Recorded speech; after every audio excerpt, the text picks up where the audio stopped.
aujourd'hui sur le forum La Montagne, le forum des lecteurs, pour parler d'un livre qui vient de sortir, un beau livre qui vient de sortir chez Deboré, La Grande Guerre sous le regard de la presse.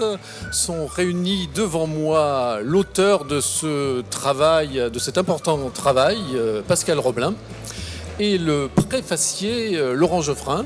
Laurent Geoffrin, donc, qui est le directeur de la rédaction de Libération, mais qui est aussi un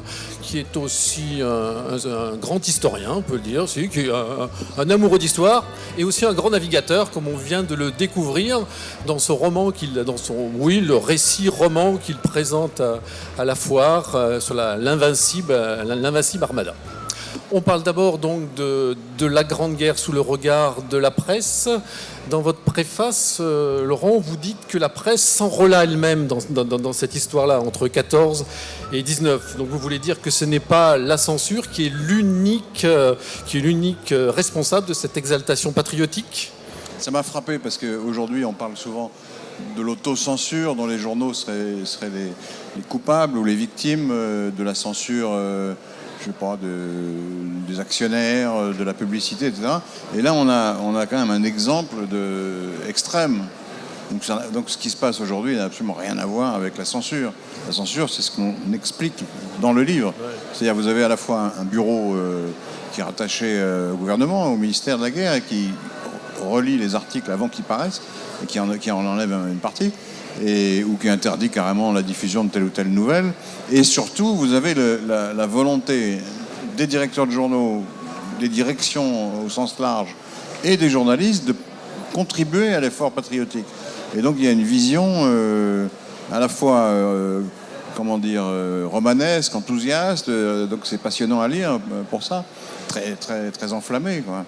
Mais évidemment, la vérité est la première victime, comme dans toutes les guerres, de ce genre d'exercice. Donc on a un rapport complètement fantasmé à la réalité des combats. Mais c'est une vision qui s'est imposée de l'ambiance de l'époque, du mouvement d'ensemble. C'est pas les chefs d'orchestre qui étaient les patrons de presse à l'époque. Non, au contraire. C'est très ambigu. Vous savez, les historiens se battent pour savoir si la population, si les poilus, les gens mobilisés étaient enthousiastes à l'idée d'aller se battre ou pas. Donc il y a plusieurs thèses. Il y en a qui disent que c'est la pure contrainte, ce qui me paraît faux. D'autres parlent uniquement de l'enthousiasme national ou patriote. En fait, c'est entre les deux, et la plupart des historiens sont dans la thèse du consentement. C'est-à-dire que les soldats consentent au sacrifice pour la patrie, ce qui est déjà quelque chose. Mais à l'arrière, en tout cas, il y a un soutien très fort. Il y a une détestation, une haine des Allemands qui fait que presque tout le monde soutient l'armée française. Et donc les journaux reflètent cette mentalité-là. Pascal Roblin, alors ce travail a été fait à partir de l'exceptionnelle collection du Centre de la Presse, qui est située dans le Cher et que vous présidez. Alors là, la période concernée, on est dans le plein âge d'or de la presse. Est-ce que c'est aussi le plus gros de votre collection ? Non, pas forcément. On couvre, puisque notre collection débute en 1631, avec le début de la presse française, et s'étale jusqu'à aujourd'hui. Ça fait partie, le gros de notre collection est effectivement sur le XXe siècle. La guerre de 14 prend une grande place, mais toute la partie contemporaine aussi, après les années 50. Mais il était important dans cette ambiance de centenaire d'utiliser ce fonds. C'était le moment ou jamais d'utiliser à fond toute cette collection. Alors qu'est-ce qui a guidé votre choix dans ce récit ? Parce que c'est un vrai récit chronologique de 1914 jusqu'en 1919 que vous procédez. Alors comment avez-vous travaillé ? Alors l'idée c'était justement d'essayer de couvrir toutes les possibilités de presse qu'on pouvait trouver à l'époque, pas uniquement la presse parisienne. Je dis ça devant le directeur de Libération, mais effectivement que ça soit représentatif de toute la presse d'une époque. Parce que c'était une époque, effectivement, c'était l'âge d'or, une époque très très importante pour la presse, avec une presse de Paris très importante, hein, on comptait peut-être 80 quotidiens, alors qu'aujourd'hui on en a une dizaine. La presse de province était très puissante, il y avait énormément de courants de pensée qu'on retrouvait dans la presse, il y avait une presse magazine aussi qui était assez puissante. Et puis voilà, on a voulu donc montrer toute cette presse-là, montrer aussi la presse de poilus, la presse pour les jeunes, essayer de couvrir tous les champs du possible de cette presse de la Grande Guerre. En adoptant donc un récit chronologique. Voilà, L'option, ça a été effectivement de choisir la chronologie, de mettre en avant évidemment les grands moments de ce conflit, même si c'est pas la volonté, on n'est pas sur un livre sur la Grande Guerre, on est avant tout sur un livre sur la presse, mais évidemment on retrouve Verdun, on retrouve la Somme, voilà, tout ce qui c'est les grands moments de ce conflit depuis le démarrage, depuis la mobilisation, même depuis l'assassinat à Sarajevo, jusqu'au traité de Versailles, parce qu'on a tendance à dire que la guerre s'arrête le 11 novembre, mais finalement la guerre va véritablement se terminer avec le traité de Versailles. Laurent Geoffrin, on mobilise les soldats, il faut mobiliser les esprits, écrivez-vous dans la préface. Est-ce que les lecteurs sont dupes, à votre avis ? Pas tout, un peu, oui, parce que ils sont pas sur place, ils peuvent pas vérifier ce qui est écrit. Mais ils voient par exemple que les victoires qu'on annonce en 14 se rapprochent de Paris, ce qui est assez bizarre pour une victoire, vous voyez. Et donc les gens se disent, mais il doit se passer quelque chose de pas très positif, quoi. Et puis les journalistes, ils sont mobilisés, mais ils sont obligés de raconter ce qu'ils voient aussi. Donc la vérité, elle finit toujours par sourdre, par transparaître, même dans des articles qui sont orientés. Et puis il y a l'image aussi. Il y a des photos. Alors, les photos sont censurées aussi. Enfin, on voit quand même ce que c'est qu'un combat, une tranchée, etc. Et que c'est une vie épouvantable et que c'est extrêmement cruel et meurtrier. Et quand les dessinateurs, parce qu'à l'époque, quand le photographe ne pouvait pas être sur place, on demandait aux dessinateurs de reconstituer la scène. Alors évidemment, on enlevait les choses les plus horribles ou les plus morbides, mais quand même, une scène de combat, c'est toujours extrêmement violent. Et il y a des scènes qu'on voit au fil des pages là, et qui sont extrêmement violentes. Donc les gens comprennent que c'est pas la guerre en dentelle, c'est le moins qu'on puisse dire. C'est au contraire un massacre épouvantable, même si c'est camouflé, assourdi par les communiqués officiels et par la censure. Mais le travail, parce qu'il faut comprendre, tous ces journaux dont on voit des extraits là, c'est l'apogée de la presse. C'est à une époque où la presse domine tous les médias. Une des raisons, c'est qu'il n'y a pas beaucoup d'autres médias. Il n'y a pas de télévision, il n'y a pas de radio, donc la presse diffuse à plusieurs millions d'exemplaires tous les jours. Et donc elle est la source essentielle de l'information ou de la propagande, comme on veut. Et cette puissance se traduit aussi par le fait qu'elle a beaucoup de rédacteurs, elle a des moyens techniques, elle a des moyens en dessinateur, des moyens artistiques très, très, très puissants, très élevés. Et donc vous avez une richesse incroyable qu'on voit bien dans le livre, quoi. Une richesse de traitement de l'information qui est extrêmement forte. Oui, Pascal Roblin, ce qui frappe aussi dans ce livre, c'est même s'il y a des traits, les textes écrits sont souvent très longs par les journalistes de l'époque, mais ce qui frappe, c'est le poids de l'image, donc du dessin et des photos. Oui, mais c'est une image aussi qui est quand même assez loin du réel. Je pense à une image de la bataille d'Artois. On voit une vingtaine de personnes en train de se battre, alors qu'en réalité, de part et d'autre, il y a des centaines de milliers de soldats. Donc le lecteur a aussi une vision complètement faussée de cette guerre. On voit peu de sang, on ne voit jamais de morts. On voit quelques morts allemands dans les fossés de temps en temps, et une fois, par hasard, dans un journal, on voit un mort français. Ça veut dire que malgré les millions de morts qu'il va y avoir à la fin, la mort n'est pas présente, on veut la cacher. On veut la cacher et là, c'est pas par rapport aux ennemis, on veut la cacher surtout par rapport à la population, aux familles qui sont dans l'attente. Laurent Geoffrin, on disait que les lecteurs n'étaient pas tout à fait dupes, mais les journalistes non plus, donc, qui diffusaient ce mensonge patriotique. Ils voyaient bien que leur papier était relu et éventuellement caviardé ou corrigé, donc ils savaient très bien ce qu'ils faisaient. Mais ils étaient enrôlés, ça, il n'y a aucun doute.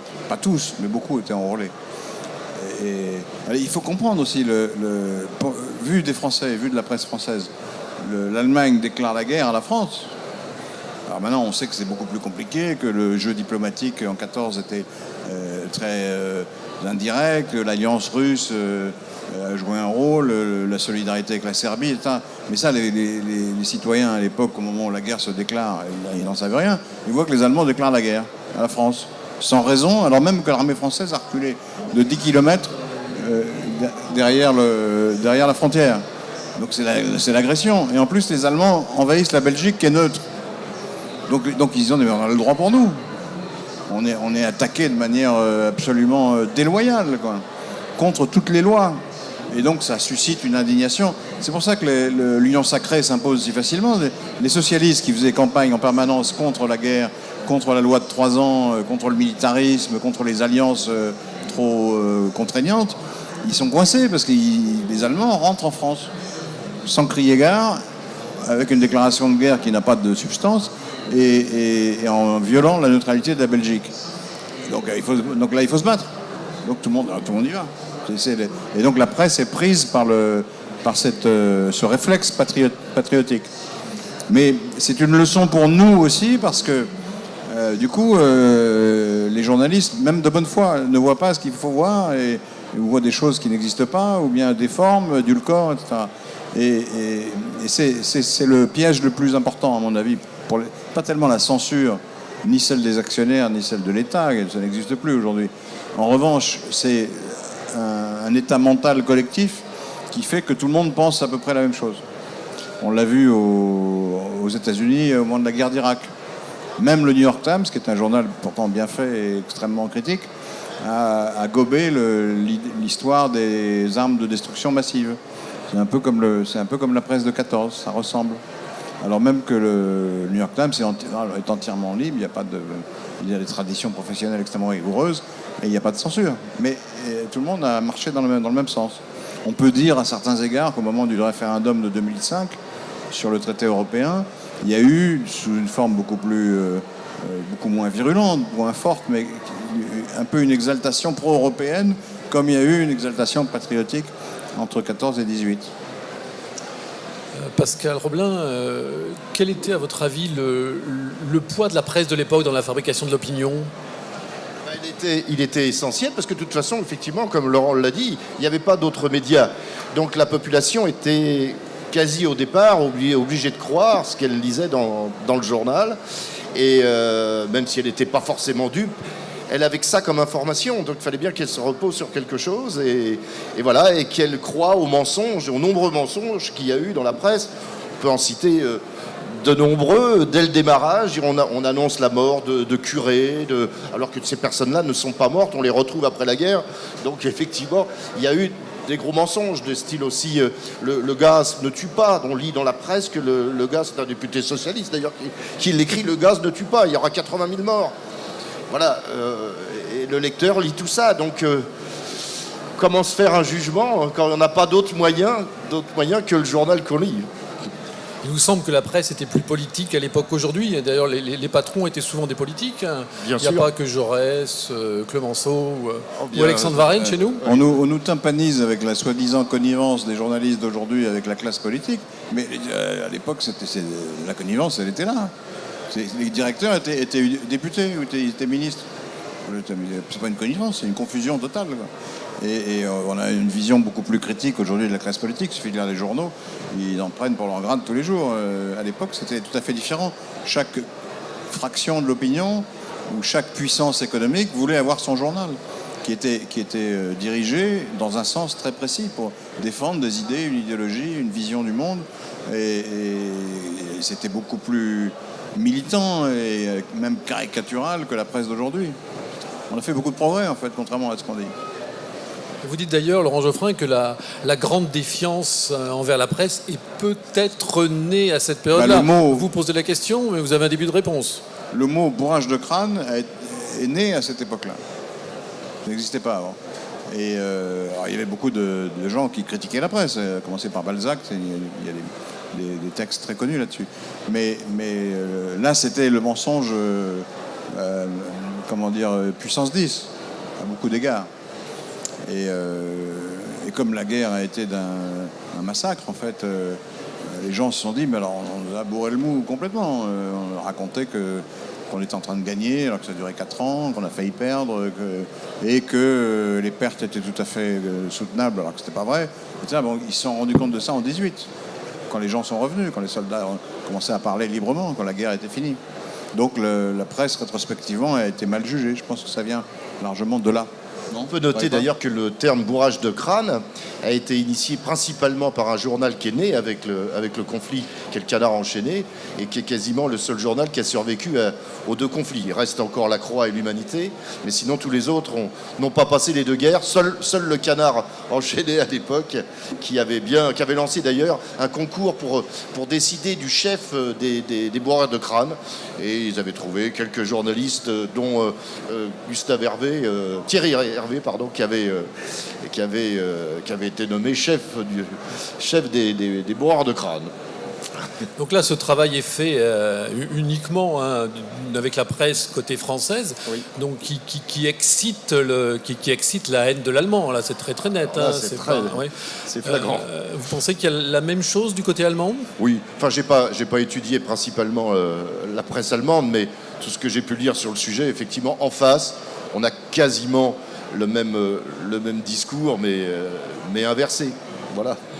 Et Laurent Geoffrin, cette haine va bien après l'armistice dans la presse. Elle explique en partie la paix manquée.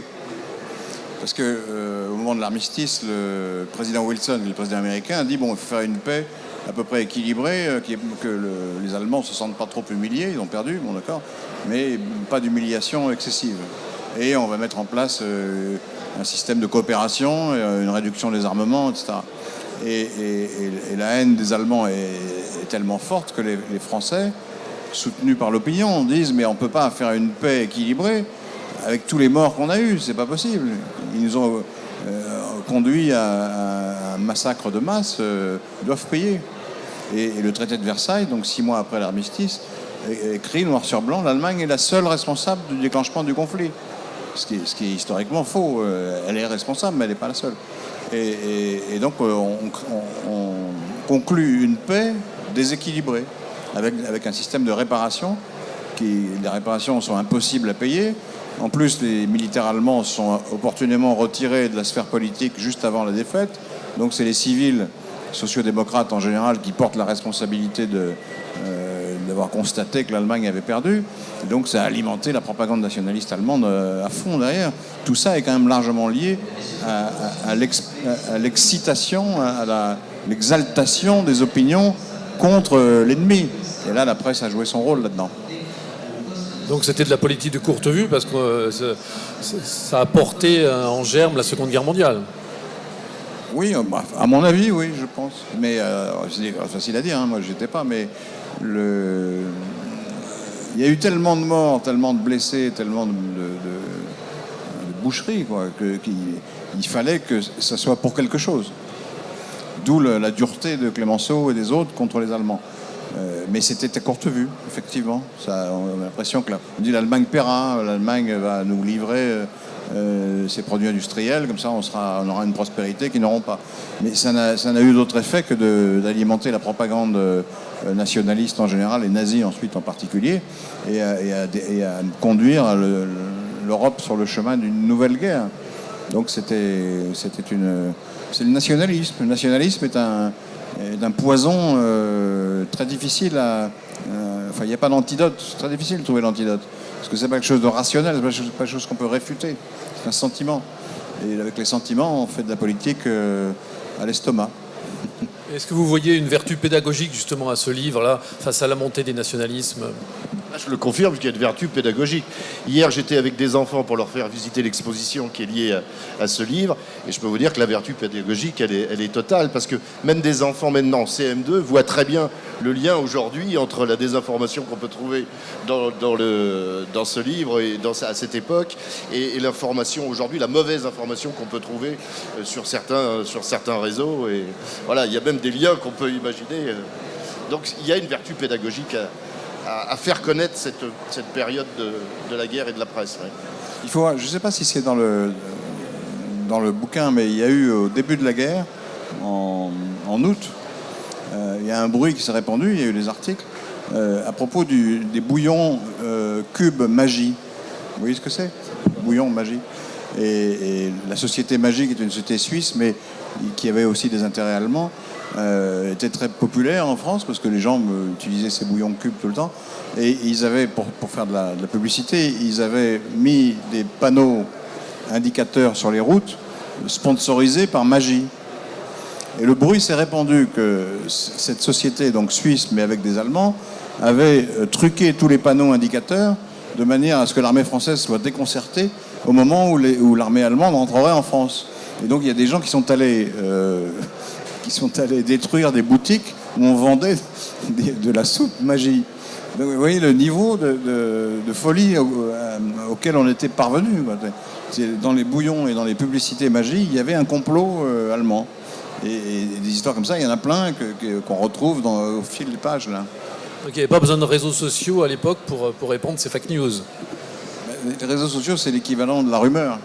Simplement, ça passe non pas par la bouche à oreille, mais par le numérique, quoi. C'est la même chose. Il n'y a pas de vérification, on dit n'importe quoi, on se contredit. Enfin, c'est un bouillonnement qui existait à l'époque.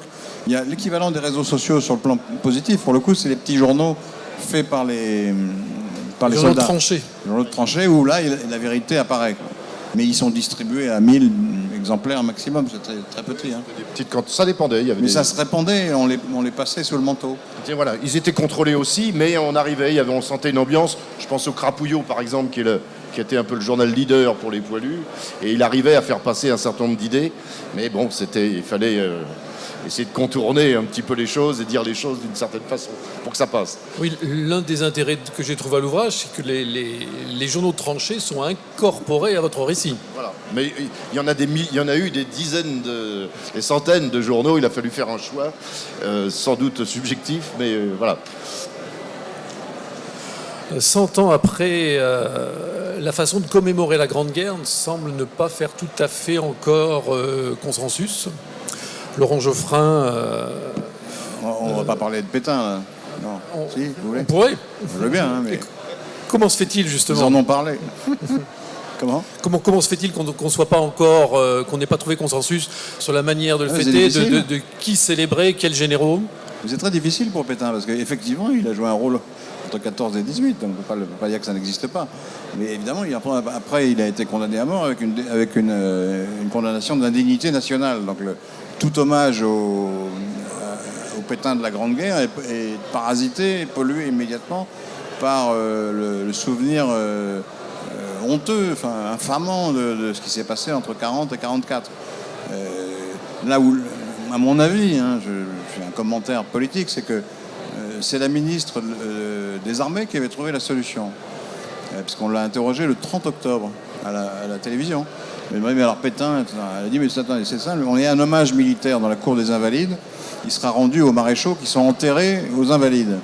Donc il y en a 5, et Pétain n'y est pas. Pétain est à l'Île-Dieu. Enfin, la dépouille du maréchal est à l'Île-Dieu. Il n'y aura pas de cérémonie à l'Île-Dieu, il n'y aura pas d'hommage à l'Île-Dieu, donc Pétain n'est pas compris dans l'hommage. Elle a répondu ça. C'était réglé. C'est un peu ce qu'avait fait d'ailleurs Hollande ou Chirac, il ne parlait pas de Pétain. Il disait, de toute façon, il est à l'Île-Dieu, les maréchaux ont joué un rôle, il pouvait évoquer son rôle à Verdun, évidemment. On ne peut pas raconter Verdun sans raconter Pétain. Puis si on ne raconte pas la gloire du maréchal Pétain, on ne comprend pas pourquoi il a pu prendre le pouvoir aussi facilement en 1940. Ça devient incompréhensible. Donc on est bien obligé d'en parler si on fait de l'histoire. Mais si on fait de la mémoire, c'est-à-dire si on choisit dans le passé les hommes ou les actions propres à unir le pays et à lui donner une identité acceptable. C'est différent comme exercice. Donc on ne peut pas dire oui, alors Pétain ça existait, donc on lui rend hommage. Et le président l'a dit de manière un peu désinvolte. Oui, on va lui rendre hommage, c'est normal, il était à Verdun. Mais non, c'est beaucoup plus compliqué. Dès qu'on lui rend hommage, vous avez tous les gens qui ont été victimes de la collaboration, à juste titre, ou leurs deux enfants, qui disent mais alors, attendez, donc on le réhabilite d'une certaine manière. C'est pas possible, on ne peut pas faire ça. On est obligé de prendre une position nuancée, un peu byzantine à certains égards, puis on découpe une biographie en deux. Mais elle s'est découpée toute seule. Le maréchal, il a eu deux vies, c'est vrai. Moi, je peux me permettre de rajouter que déjà, en 1917, il y a déjà les gènes du second Pétain, si on peut les distinguer. Quand il devient généralissime en juin de 1917, il publie une note où il explique sa version de la communication dans les journaux, ce qu'on doit écrire et ce qu'on ne doit pas écrire. Ça donne déjà l'ambiance de ce qui va se passer quand il prendra le pouvoir une bonne vingtaine d'années plus tard.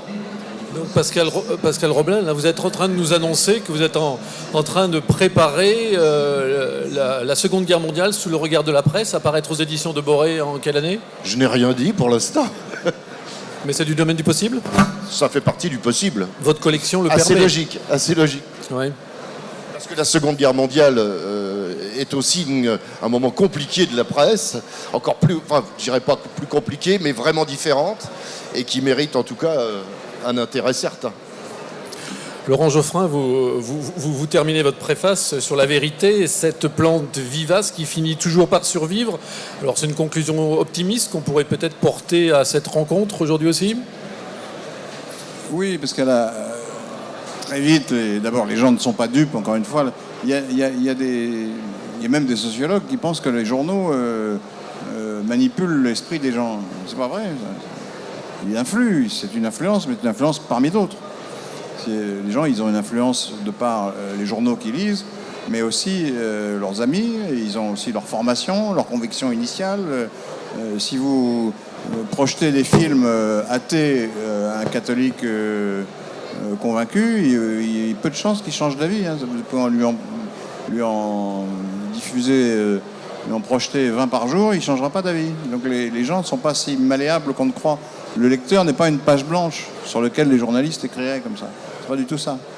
Il y a des effets d'influence, de composition à certains moments qui créent une unanimité, mais ça se décide pas comme ça, c'est pas les journaux qui décident. C'est beaucoup plus complexe. Donc en fait, la vérité, même travestie, même biaisée, finit toujours par apparaître.